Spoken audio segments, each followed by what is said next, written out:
Yes, good morning student. Let's start the next chapter of microeconomics, that is market equilibrium.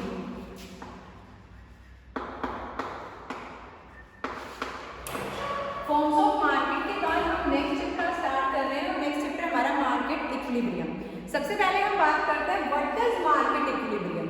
यहाँ पे जो equilibrium word है, equilibrium word हमेशा एक balancing situation को शो करता है। बैलेंसिंग सिचुएशन मतलब एक ऐसी सिचुएशन जिसमें ना तो प्रॉफिट हो और ना ही लॉस हो, या यानी कि ना तो हम किसी भी तरह के घाटे में जाएंगे और ना ही हमारे पास कोई एक्स्ट्रा बेनिफिट आएगा। तो वो जो सिचुएशन होती है उसको हम इक्विलिब्रियम की सिचुएशन कहते हैं, जिसमें हम सेटिस्फेक्शन में रहते हैं, जिसमें हमारे पास ये एक बैलेंस होता है कि हमारी जो कंडीशन है वो सही चल रही है, ना तो हमें कोई फायदा हो रहा है ना ही हमें कोई नुकसान हो रहा है। तो यहाँ पे हम पढ़ेंगे मार्केट इक्विलिब्रियम के बारे में। सबसे पहले बात करते हैं व्हाट इज मार्केट इक्विलिब्रियम, कि जो मार्केट इक्विलिब्रियम है वो होता क्या है। जहां भी हम मार्केट की बात करते हैं तो मार्केट में जनरली हमारे पास दो पार्टीज होती है। Clear? These two parties are, कौन कौन सी पार्टीज होती है मार्केट में? दो पार्टीज मैंने बताया कि जो मार्केट होती है, मार्केट में जो भी ट्रांजेक्शन होते हैं वो दो ट्रांजेक्शन दो पार्टीज के बीच में होते हैं। And these two parties are producers and consumers. Clear? दो पार्टी होती है हमारे पास, प्रोड्यूसर्स एंड कंज्यूमर्स। प्रोड्यूसर्स कौन होते हैं? जो प्रोडक्शन करते हैं, जो सप्लाई करते हैं गुड्स एंड सर्विसेज की। So we can say that these are the suppliers. कौन होते हैं? सप्लायर्स होते हैं, suppliers of goods and services. Clear? Goods and services के जो सप्लायर्स होते हैं उसको हम क्या कहते हैं? प्रोड्यूसर्स कहते हैं। जबकि कंज्यूमर कौन होता है? कंज्यूमर हु कंज्यूम्स, जो कंज्यूम करते हैं, who consumes goods and services. ऐसे लोग जो गुड्स एंड सर्विसेज का कंजप्शन करते हैं, गुड्स एंड सर्विसेज की डिमांड करते हैं for their satisfaction, for their जो भी उनकी रिक्वायरमेंट्स है उनको फुलफिल करने के लिए, वो कौन होते हैं? कंज्यूमर्स होते हैं। तो जब भी हम मार्केट इक्विलिब्रियम के बारे में पढ़ेंगे तो मार्केट इक्विलिब्रियम हमारी वो सिचुएशन होती है जिसमें प्रोड्यूसर भी और कंज्यूमर भी दोनों सेटिस्फेक्शन में रहते हैं। इट मीन्स कि यहाँ पे सप्लायर भी और डिमांड करने वाला भी, दोनों जो है वो एक बैलेंसिंग सिचुएशन में रहेंगे। सो इट मीन्स जो मार्केट इक्विलिब्रियम होता है वो क्या होता है? Market equilibrium refers to a situation, refers to a situation. जो मार्केट इक्विलिब्रियम है वो एक सिचुएशन होता है in which demand for a commodity, demand for a commodity is exactly equals to supply of a commodity.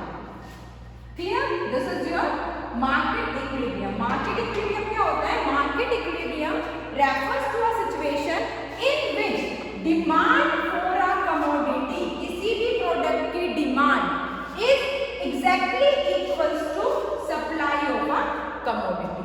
It means जब जितनी भी किसी प्रोडक्ट की डिमांड है, जैसे अगर कोई प्रोडक्ट मार्केट में 100 यूनिट्स डिमांड में है, 100 यूनिट्स की डिमांड हो रही है, तो जब सप्लायर 100 यूनिट्स की ही सप्लाई करता है, जितने की डिमांड है उतने की ही सप्लाई करता है, तो उसको हम क्या कहते हैं? Market equilibrium. So we can say that market equilibrium, market equilibrium is a situation where demand is equal to supply. Clear? एक ऐसी सिचुएशन जिसमें डिमांड और सप्लाई, मार्केट की जो डिमांड है किसी भी प्रोडक्ट की, किसी भी सर्विस की, किसी भी गुड की, वो इक्वल होती है उसकी सप्लाई की। तो वो सिचुएशन क्या होती है? मार्केट इक्विलिब्रियम होता है। Clear? Let's discuss about the market equilibrium with the help of schedule and diagram. Schedule और डायग्राम की हेल्प से हम मार्केट इक्विलिब्रियम को किस तरह से डिनोट कर सकते हैं, किस तरह से शो कर सकते हैं। यहाँ पे हमें जब भी हम शेड्यूल प्रिपेयर करेंगे तो शेड्यूल प्रिपेयर करने में हमने दो चीजों को साथ में लेना है, क्योंकि हमें उस पॉइंट पे पहुंचना है जहाँ पे डिमांड और सप्लाई दोनों बराबर। Clear? Let's make a schedule for market equilibrium. Schedule, इसमें हम क्या क्या शो करेंगे? सबसे पहले price of a commodity, then demand and then supply. क्योंकि जो मार्केट इक्विलिब्रियम होता है वो सिचुएशन होती है इसमें डिमांड और सप्लाई दोनों क्या होते हैं? इक्वल होते हैं। Clear? Let's start. Price is 1 2 3 4 5, these are the prices. अब जब प्राइस 1 है तो डिमांड 5 है। क्लियर? जैसे ही प्राइस 2 हुआ डिमांड क्या हो जाएगी हमारी? कम हो जाएगी because of law of demand. क्योंकि सबसे पहले हमने क्या फॉलो किया यहाँ पे? लॉ ऑफ डिमांड को फॉलो किया। And law of demand states that there is an inverse relationship between own price of a commodity and its quantity demanded. दोनों में कैसा लिंक होता है? नेगेटिव लिंक होता है। When prices are increases demand will be decreases, and when prices are decreases demand will be increases. This is your law of demand. तो जब भी हम यहाँ मार्केट इक्विलिब्रियम को दिखाएंगे तो सबसे पहले हम लॉ ऑफ डिमांड को फॉलो कर रहे हैं। जैसे जैसे हमारे प्राइसेस बढ़ेंगे हमारी डिमांड क्या हो जाएगी? कम होती चली जाएगी। This is your demand. Now supply. Supply कौन करता है? प्रोड्यूसर करता है। और प्रोड्यूसर क्या ऐसा चाहेगा कि सस्ते में मैं ज्यादा चीजें बेचूं। वो क्या चाहता है कि जब प्राइसेस बढ़ेंगे तो ही मैं ज्यादा से ज्यादा सामान को सेल आउट करूं। तो यहाँ पे सेकंड चीज जो है वो हम क्या फॉलो करेंगे? लॉ ऑफ सप्लाई को फॉलो करेंगे। And law of supply states that there is a positive relationship between own price of the commodity and its quantity demanded. दोनों में कैसा रिलेशनशिप होता है? पॉजिटिव रिलेशनशिप होता है according to law of supply. क्योंकि प्रोड्यूसर क्या चाहता है कि जब प्राइस जाए तभी मैं सप्लाई ज्यादा करूं। जैसे आप देखते हैं ना कई बार किसी चीज की एक्सपेक्टेशन होती है कि आने वाले टाइम में उसके रेट बढ़ जाते हैं, तो उस कंडीशन में जो प्रोड्यूसर होता है वो उसको स्टोरेज कर लेता है, स्टोर कर लेता है कि मैं उस चीज को तब सोल्ड आउट करूंगा, तब सेल करूंगा जब उसके प्राइसेस ज्यादा होंगे। और अगर प्राइस कम होते हैं तो उसकी सप्लाई भी वो कम करता है। So when we show the supply we use law of supply. जैसे प्राइसेस 1 है तो सप्लाई भी क्या है? 1, क्योंकि जब प्राइस कम रहेगी तो सप्लाई भी कम रहेगी according to law of supply. Then जैसे जैसे प्राइस बढ़ेंगे वैसे वैसे सप्लाई भी हमारी क्या हो जाएगी? बढ़ जाएगी। This is the schedule of market equilibrium. ये हमने एक शेड्यूल बनाया है जो मार्केट इक्विलिब्रियम को शो करता है। क्लियर? नाउ यहाँ पे देखो फर्स्ट पॉइंट में देखो, अगर मैं यहाँ पे रिमार्क्स डालती हूँ, क्लियर? मैंने यहाँ पे रिमार्क्स डाले हैं। रिमार्क्स में देखिए कि जब प्राइस 1 है तो डिमांड तो 5 की है और सप्लाई कितने की है? 1 की है। It means at that point demand is greater than supply. Demand ज्यादा है, सप्लाई कम है। On the next point when prices are 2 demand is 4 and supply is 2, again here demand is greater than supply. Then at third point prices are 3 demand 3 and supply is also 3. At that point demand is equal to supply. Then on the next point when prices are 4 demand is 2 but supply is 4. At that point demand is less than supply. Clear? And at last point when prices are 5 demand is 1 and supply is 5. So here is again demand is less than supply. These are the remarks of this schedule. अब देखिए कि यहाँ से जो point है इस point पे demand और सप्लाई क्या है?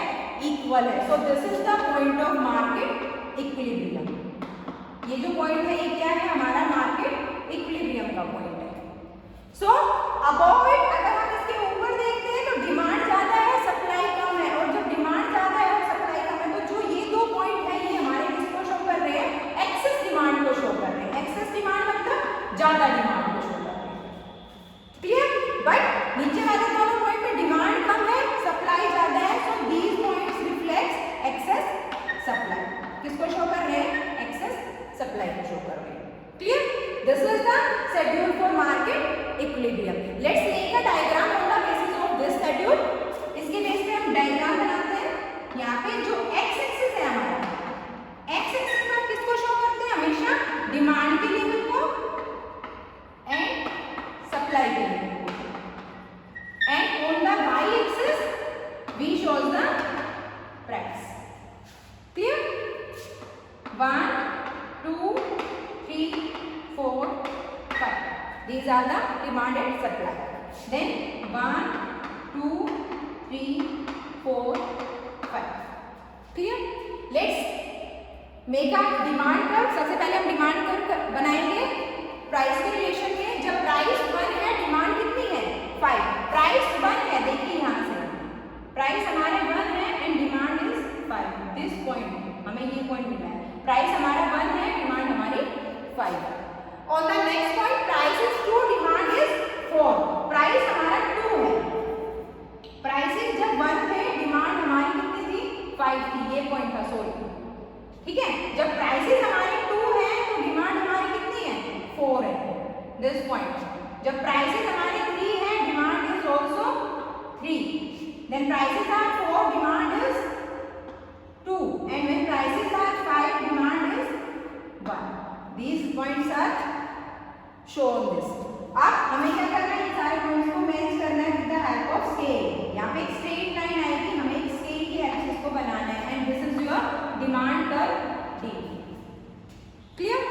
Now make a supply curve. Price and supply को शो करना है. Prices are 1, supply is also 1. Prices भी 1, सप्लाई भी 1. अगेन प्राइसेस भी 2, सप्लाई भी 2. Prices 3, supply 3. This point. Then prices are 4, supply is also 4. Then prices are 5, supply is also 5. Match the points. This is your supply curve. Name it by SS supply. Now this point जहाँ पे demand curve और supply curve एक दूसरे को intersect कर रहे हैं, इसका मतलब क्या है कि ये वो पॉइंट है जिस पॉइंट पे डिमांड और सप्लाई दोनों बराबर है. So this is the point of equilibrium. कौन सा पॉइंट है ये? इक्विलिब्रियम पॉइंट है, जिसको हम कैपिटल E से डिनोट करते हैं. क्लियर? कैपिटल E से डिनोट करेंगे. This is the point of equilibrium. Clear? यहाँ से जो भी प्राइस हमारा जाएगा, this is your equilibrium price. So here equilibrium price is ₹3 and this is your equilibrium quantity and equilibrium quantity is 3 units. Clear? This is your market equilibrium. अब अगर हम इस पॉइंट को देखते हैं, यहाँ से यहाँ तक जो मेरा ये पॉइंट है, इस पॉइंट पे देखिए डिमांड तो कितनी है 1 है और सप्लाई कितनी है 5 है. तो this is the situation of excess supply. Clear? And on these points demand is 5, supply is 1. This is your excess supply. Clear? This is your market equilibrium. This is the point of equilibrium. जब हम इसकी अगर हम इस जो भी हमने market equilibrium का कॉन्सेप्ट पढ़ा है, अगर हम इसकी अजम्पशंस की बात करें तो अजम्पशन हमने 2 लिया. 2 अजम्पशन का हमने यूज किया था. जब भी हमने शेड्यूल को प्रिपेयर किया तो शेड्यूल में प्रिपेयर करते टाइम हमने 2 अजम्पशंस को फॉलो किया था. First one is we use law of demand which shows a inverse relationship between own price of a commodity and its quantity demanded, and second one is law of supply, and law of supply shows a positive relationship between own price of a commodity and its quantity demanded. इन्हीं 2 के basis पे हमने schedule को create किया था and on the basis of schedule we make a diagram which shows the point of equilibrium. Here demand curve and supply curve intersects each other. और intersection कब होगा? जब दोनों हमारे क्या होंगे? बराबर होंगे. जहाँ पे बराबर नहीं होते वहाँ पे या तो हमारे पास एक्सेस डिमांड की कंडीशन आती है या फिर डेफिशिएंट डिमांड की या फिर एक्सेस सप्लाई की कंडीशन आती है. Clear? This is all over about your market equilibrium. We will discuss our next topic in our next class. Thank you बेटा.